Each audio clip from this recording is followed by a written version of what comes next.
Bismillahirrahmanirrahim. Bon, dans cette vidéo, on va terminer l'exercice 12. Donc, soit l'espace mesuré R plus BR plus lambda, ou lambda est la mesure de Borel, soit la fonction f de R plus croix R vers R définie par sinus x sur x exponentiellement x, y, c'est x est différent de 0, 1 c'est x égale 0.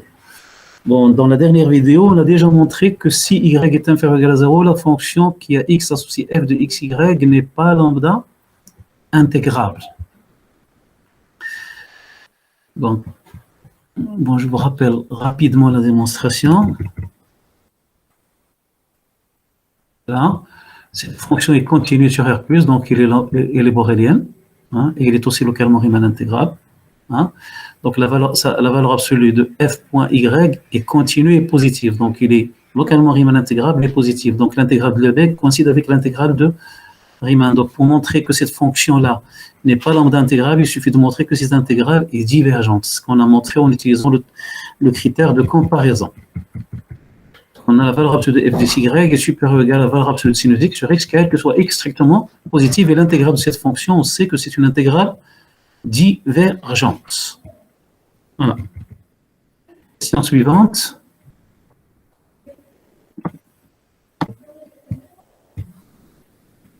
Montrer que si y est strictement positif, la fonction qui est x associée, c'est-à-dire la fonction f.y, est lambda intégrable sur R+. Bon, on a déjà fait la démonstration en utilisant le critère x alpha, en appliquant le critère x alpha g de x à la fonction f.y. Bon, je vais vous donner ici une deuxième démonstration très utile, plus simple et très utile. Ça va nous servir aussi pour la suite. Donc, soit y strictement positif, y fixé, la fonction f.y est continue sur 0 plus infini, donc il est borélien. D'autre part, on a une simple majoration. Regardez, la valeur absolue de f de xy, c'est la valeur absolue de sinus x sur x exponentiellement xy, c'est inférieur à exponentiellement xy, quel que soit x strictement positif. Ceci est dû au fait que la valeur absolue de sinus x est inférieure ou égale à la valeur absolue de x, quel que soit x appartient à R. C'est une égalité connue, c'est une conséquence immédiate de théorème des accroissements finis. C'est une égalité qu'il faut connaître, bien sûr. Vous avez le droit de l'appliquer en TD à l'examen partout. Sans démonstration, sauf si on vous demande la démonstration, bien sûr. Donc, on a la valeur absolue de f de xy est inférieure ou égale à exponentiellement xy, quel que soit x strictement positif. Pour x égale 0, là, vous avez 1 et là, vous avez 1. Donc, l'inégalité reste vraie pour x égale 0. Donc, on obtient la valeur absolue de f de xy est inférieure ou égale à exponentiellement xy, quel que soit x supérieur ou égal à 0. Et je note cette fonction phi indice y. Donc, c'est phi indice y de x. Y étant fixé, bien sûr. C'est un réel strictement positif fixé. Voilà. Donc, pour montrer que f.y est lambda intégrable, il suffit de montrer que phi y est lambda intégrable et utiliser le théorème de comparaison pour les intégrales de Lebesgue. Donc, la fonction phi y est borelienne, car elle est continue sur R+. De plus, on a phi y, il est positif et continu. Il est positif et continu, donc son intégrale de Lebesgue coïncide avec son intégrale de Riemann. Il est continu, donc il est localement Riemann intégrable. Il est localement Riemann intégrable et positif, donc l'intégrale de Lebesgue coïncide avec l'intégrale de l'intégrale généralisée de Riemann, bien sûr. Et c'est une intégrale qu'on peut calculer facilement parce qu'on connaît une primitive de exponentielle moins xy. La variable d'intégration, c'est x. Une primitive de exponentielle moins xy, c'est moins 1 sur y exponentielle moins xy. Donc, c'est cette primitive prise entre x égale 0, bien sûr, et la limite quand x tend vers plus infini. Attention, ici, c'est une limite. C'est la limite quand x tend vers plus infini. La variable d'intégration, attention. Y est fixe. C'est la variable d'intégration qui tend vers plus infini ici. Donc, la limite quand x tend vers plus infini de cette fonction, c'est 0 parce que x est strictement... Pardon, c'est parce que y est strictement positif. Donc, et l'image de 0, c'est 1. Donc, on obtient moins 1 multiplié par moins 1 sur y. Donc, c'est 1 sur y, c'est fini. Donc, l'intégrale de phi de y, c'est fini. Et phi indice y, c'est une fonction positive borelienne. Donc, il est lambda intégrable. Par suite, puisque phi y est lambda intégrable, donc, on a déduit que la fonction f.y est lambda intégrale d'après le critère de comparaison pour les intégrales de Lebesgue. Regardez le chapitre 4. Vous voyez, c'est une démonstration plus simple, hein, et plus efficace, bien sûr. Une simple majoration fait l'affaire. Bon, passons à la troisième question. Montrer que, bon, d'abord, il faut remarquer que, bon, puisqu'on a montré que ça, c'est que pour tout y strictement positif, cette fonction est lambda intégrable, alors f de y est bien défini pour tout y strictement négatif, parce que la fonction f.y est lambda intégrable, quel que soit y strictement positif. 0 plus infini ouvert, c'est exactement le domaine de définition de cette... Pardon, c'est le domaine de définition de cette fonction, parce qu'on a déjà vu dans la question 1, alors ici, que si y est négatif, la fonction n'est pas lambda intégrable. Donc le domaine de définition de grand F, c'est exactement 0 plus infini ouvert. Bon, on va montrer que f est continu sur 0 plus infini. Bon, bien sûr, en appliquant le théorème de continuité. Bon, les hypothèses de théorème de continuité, une fonction à deux variables ici, il faut qu'il soit lambda intégrable par rapport à x, continu par rapport à y, ou tout simplement borelienne par rapport à x, continue par rapport à y, et dominée par une fonction intégrable. C'est la domination par une fonction intégrable qui entraîne l'intégrabilité de... De toute façon, on a déjà montré que f.y est lambda intégrable dans cette question. OK?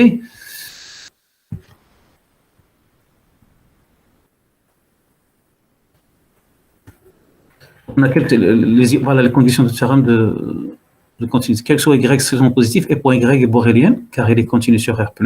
On a même établi qu'il est lambda intégrable. Hein? Quel que soit y strictement positif. Quel que soit x supérieur ou égal à 0, fx point est continu sur 0 plus infini. Donc, il est continu par rapport au paramètre, par rapport à y. Okay. Reste l'hypothèse de domination. Il faut dominer la valeur absolue de f de xy par une fonction positive intégrable qui ne dépend que de la variable d'intégration, c'est-à-dire qui ne dépend que de x. Donc, il faut éliminer le y, mais bien sûr correctement.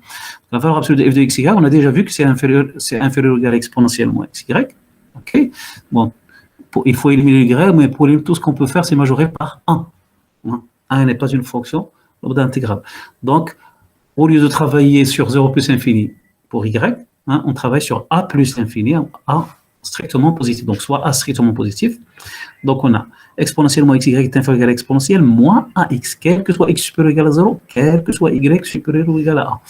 Donc, ici, l'hypothèse de domination est vraie sur R+, croix a plus l'infini. Et on a déjà montré que phi a est une fonction lambda intégrable. C'est déjà fait. Okay? On l'a fait pour phi y, quel que soit y strictement positif, en particulier pour a strictement positif. Donc l'hypothèse de domination est vérifiée. Hein? Donc, de plus, la fonction phi a est lambda intégrable sur R+, voir la démonstration en 2. Le théorème de continuité montre alors que f est continu sur a plus infini. Mais a est arbitraire sur 0 plus infini, il est quelconque. Okay? Donc, f est continu sur 0 plus infini. 0 plus infini, c'est la réunion des intervalles a plus infini lorsque a strictement positif. Bon, maintenant, la suite de la question 1.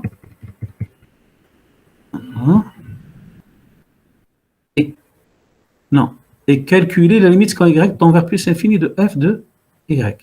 La limite quand y tend vers plus infini, là c'est la limite quand y tend vers plus infini d'une intégrale. La limite quand y tend vers plus infini de l'intégrale sur R plus de f de xy de lambda x. Si vous voulez, on peut penser au théorème de convergence dominé ou au théorème de B privé, suivant le cas. Bon, la fonction ici change de signe, donc ce n'est pas le théorème de la convergence dominée. Bon, je pense qu'on peut utiliser le théorème de la convergence dominée, je vais vous montrer à la fin comment. Mais avant d'essayer un théorème de convergence, essayez de majorer la valeur absolue de... Si vous voulez montrer que la limite de f de y égale 0, essayez de majorer la valeur absolue de y par un terme, par une expression en fonction de y qui tend vers 0. Par exemple, vous la majorez par 1 sur y, ou 1 sur y carré, ou exponentiellement y, ça dépend de la fonction, bien sûr, qu'on étudie. Et ce qu'on va faire aussi, essayez toujours de majorer la valeur absolue de f de xy si vous voulez montrer que la limite de f de y égale 0, bien sûr. C'est ce qu'on va faire. Bon, par une simple majoration, bon, on a déjà vu dans la question 2 que la valeur absolue de f de xy est inférieure à exponentiellement xy, quel que soit x supérieur ou égal à 0, quel que soit y, x supérieur ou égal à 0, quel que soit y strictement positif. OK? Donc, on passe à la valeur absolue de l'intégrale. La valeur absolue de f de y, c'est la valeur absolue de l'intégrale. Et la valeur absolue de l'intégrale, c'est inférieur à l'intégrale de la valeur absolue. OK? Donc, cette intégrale est inférieure à l'intégrale sur R plus de exponentielle moins xy. Et là, on connaît une primitive. Bon, on a déjà calculé cette intégrale, on a trouvé 1 sur y. Donc la valeur absolue de f de y, il est supérieur ou égal à 0, il est inférieur ou égal à 1 sur y. 1 sur y tend vers 0 quand y tend vers plus l'infini. 0 c'est une constante, donc la fonction au milieu tend vers 0. Donc il en résulte que la limite quand y tend vers plus l'infini de f de y égale 0. C'est un raisonnement très fréquent pour montrer que la limite quand y tend vers plus l'infini de grand f de y égale 0. Okay. On peut aussi utiliser le terme de la convergence dominée de la manière suivante. Parce que je vous rappelle, qu'est-ce qu'on va faire ici? Regardez. On va montrer que la limite quand y tend vers plus l'infini de l'intégrale sur r plus de f de xy, t lambda x égale 0. Okay. La limite quand y tend vers plus l'infini de f de y égale 0. Donc en appliquant la caractérisation de la limite par les suites, ça revient à montrer que pour toute suite yn tendant vers 0, vers plus l'infini, pardon, la limite quand elle tend vers plus l'infini de f de yn égale 0. Bon, pourquoi on passe à une suite? Parce que dans l'énoncé du théorème de la convergence dominée, on a une suite fn. C'est dénombrable, une suite fn qui converge presque partout vers une fonction f. Okay. Donc on est obligé d'utiliser la caractérisation par les suites. Donc on considère une suite yn. Donc on considère une suite yn quelconque dans 0 plus infini qui tend vers plus infini. OK? Et on applique le terme de la convergence dominée à ces suites, c'est-à-dire on prend comme fn de x, c'est f de x, yn, quel que soit x positif, quel que soit n supérieur ou égal à 1. OK? Et fn de x, fn, il converge presque partout vers 0. Parce que quand n tend vers l'infini, yn tend vers plus infini. Donc, f de x, yn, on a déjà vu en valeur absolue, il est majoré par exponentielle moins x, yn. Donc, ça tend vers 0 si x est strictement positif. OK, si x égale 0, c'est 1. Donc, ça converge presque partout parce que lambda du singleton 0, c'est 0. Donc, ça converge presque partout vers 0. Et il est dominé, vous avez toutes les hypothèses du théorème de la convergence dominée. Donc, la limite de f de yn, c'est la limite de l'intégrale, c'est l'intégrale de la limite, c'est l'intégrale de 0, c'est 0. Bien sûr, le deuxième raisonnement, on n'utilise que si le premier ne marche pas. Parce que le premier est souvent très simple. Une simple majoration fait l'affaire. En passant à la dernière question, montrer que f est dérivable sur 0 plus infini et calculer f de y en fonction de y. Montrons d'abord que f est dérivable sur 0 plus infini. Bon, bien sûr, ici, il faut utiliser le théorème de dérivation.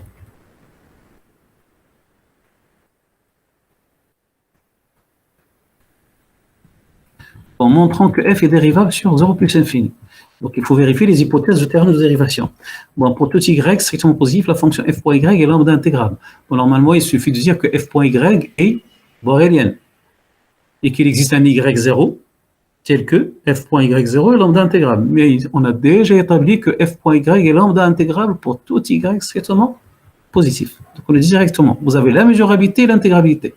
Donc, pour tout y strictement positif, la fonction f.y est lambda intégrable sur R+, d'après la question 2. Pour la dérivabilité, normalement, pour presque tout x, là, on a pour tout x. Pour tout x supérieur ou égal à 0, la fonction fx point est dérivable. Fx point est dérivable par rapport à y, bien sûr.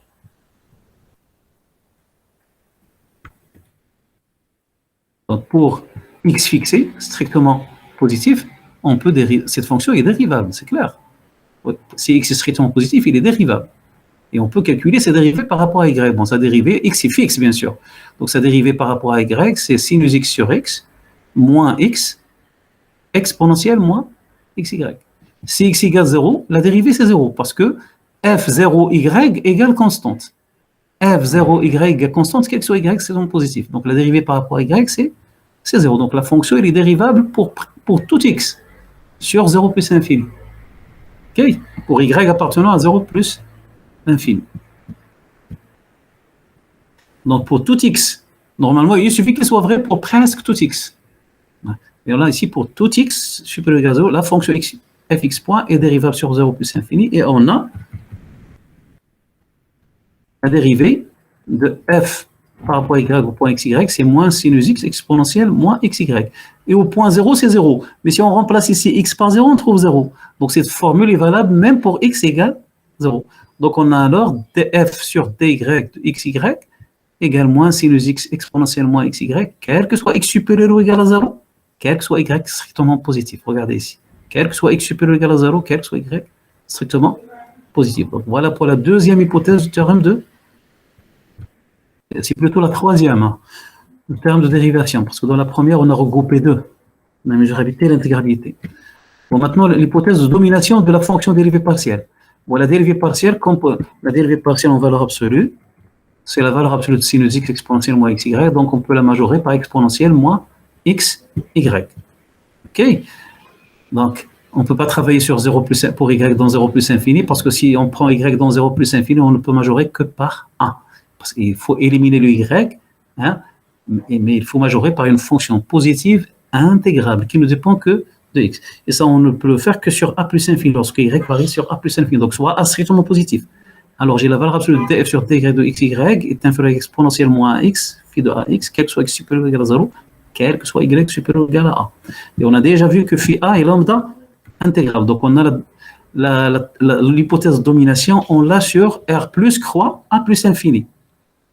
R plus croix a plus l'infini. Donc, le terme de dérivabilité montre que la fonction, d'abord, la fonction dérivée partielle est lambda intégrable sur R plus, pour tout y supérieur ou égal à a, bien sûr, et que grand f est dérivable sur a plus infini. Et on a f' de y, c'est l'intégrale de la dérivée partielle, quel que soit y supérieur ou égal à a. Et ceci, quel que soit a strictement positif, a étant arbitraire dans 0 plus l'infini. Donc, df sur dy point y est lambda intégrable sur r plus pour tout y strictement positif. Et grand f est dérivable sur 0 plus infini, et on a encore ceci, quel que soit y strictement positif. Voilà.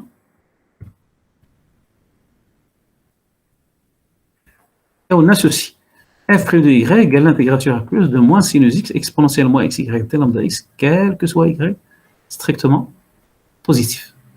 Donc, on a montré que grand f est dérivable sur 0 plus infini, et on a exprimé sa dérivée sous forme intégrale. La suite de cette question est calculer f de y en fonction de y. OK? Et calculer f de y en fonction de... Bon, pour cela, il faut d'abord calculer f' de y, bien sûr, puis intégrer. Bon, là, vous avez sinus l'exponentielle. Si vous avez sinus l'exponentielle, c'est souvent deux intégrations par partie pour faire le calcul. Donc, je vais fixer y strictement positif. Hein? La dérivée partielle par rapport à y, c'est-à-dire cette fonction ici. Voilà. Il est continu. Hein? Y étant fixe, bien sûr. Il est continu sur R+. Donc, il est localement Riemann intégrable sur R+. Comme il est déjà lambda intégrable, alors cette intégrale généralisée est absolument convergente. Parce que si la fonction est localement Riemann intégrable, son intégrale, elle est intégrable seulement si son intégrale généralisée est absolument convergente. Parce qu'il est localement Riemann intégrable. Sinon, ça ne marche pas. Notre fonction, il est continue par rapport à x. Okay, donc, il est localement Riemann intégrable sur R+. Comme il est déjà lambda intégrable, on a déjà vérifié que cette fonction est lambda intégrable, bien sûr, c'est le théorème de dérivation qui le donne. Donc, comme il est lambda intégrable sur R+, alors son intégrale généralisée de 0 à plus infini est absolument convergente. D'après le troisième théorème de comparaison pour les deux intégrales. Okay? C'est le deuxième théorème de comparaison pour les intégrales généralisées. Donc, on a f' de y, c'est moins l'intégrale sur R plus de sinus x exponentielle moins xy t lambda x, c'est l'intégrale généralisée. C'est toujours le théorème de comparaison. C'est moins l'intégrale de 0 à plus sinus x exponentielle moins xy dx. L'intégrale de l'EB coïncide avec l'intégrale de Riemann. Parce que cette intégrale converge absolument. OK? Ou parce que cette fonction est lambda intégrable et la fonction est localement Riemann intégrable. Okay? Donc, les deux intégrales coïncident ici. Et là, on peut calculer cette fonction-là, cette intégrale, pardon, en intégrant deux fois par partie. Bon, sinus, c'est la dérivée de cosinus. Okay, donc, on intègre ici. Donc, c'est cosinus de x exponentielle moins xy entre x égale 0 et x tendant vers plus infini, c'est une limite ici, attention, c'est la variable d'intégration qui tend vers l'infini. Y est fixe, x tend vers plus infini, moins l'intégrale de 0 à plus infini de cosinus de x fois la dérivée par rapport à x, bien sûr. Attention, c'est une intégration par partie. On dérive par rapport à x. Bon, donc vous obtenez, si on dérive par rapport à x, vous obtenez moins y. Vous avez déjà le moins, donc vous obtenez plus y. Donc c'est plus y, l'intégrale de 0 à plus infini, cosinus x exponentiellement xy, dy. Bon, quand x tend vers plus infini, ça tend vers 0. Hein? C'est la règle, la règle d'encadrement, le terme d'encadrement, la règle de Janda. Parce qu'en valeur absolue, cette expression est majorée par, elle est positive et elle est inférieure exponentiellement à xy. Et quand x tend vers plus infini, ça tend vers 0, car y est strictement positif. Et l'image de 0, c'est 1. 1 fois 1, donc c'est 1. Donc j'obtiens moins 1 ici. Plus y fois cette intégrale. Mais cosinus, c'est la dérivée de sinus. Et je réintègre par partie. OK? Donc en intégrant par partie, on obtient ça. On obtient ceci. Et ce crochet est nul. La limite quand x tend vers plus infini, c'est 0 ici. Hein? Parce que en valeur absolue, c'est majoré par exponentiellement xy, et y est strictement positif ici.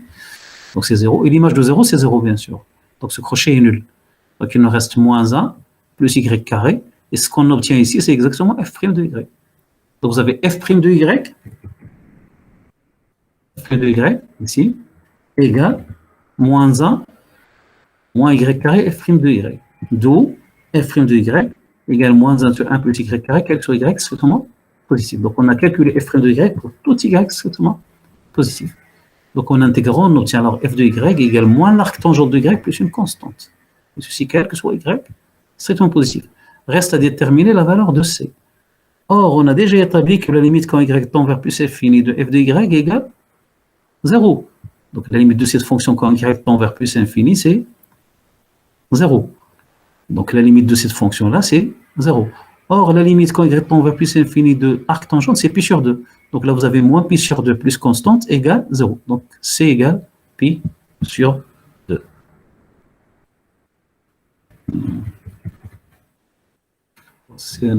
Ensuite, voilà. Là, c'est plus clair. Donc c égale pi sur 2 et on a alors f de y égale pi sur 2 moins arc tangente, quel que soit y strictement positif. On peut remarquer que d'après ce calcul, ce qu'on a fait, d'après cette relation, que f est prolongeable par continuité à droite de 0 en posant f de 0 égale pi sur 2. Parce que la limite quand y tend vers 0 de f de y, c'est la limite de cette expression. Et la limite quand y tend vers 0 plus, c'est pi sur 2 moins arc tangente 0, c'est-à-dire c'est pi sur 2. Donc en posant f de 0 égale pi sur 2, cette fonction est prolongeable par continuité à droite de 0. Voilà, merci. Il y a une autre vidéo, Inch'Allah.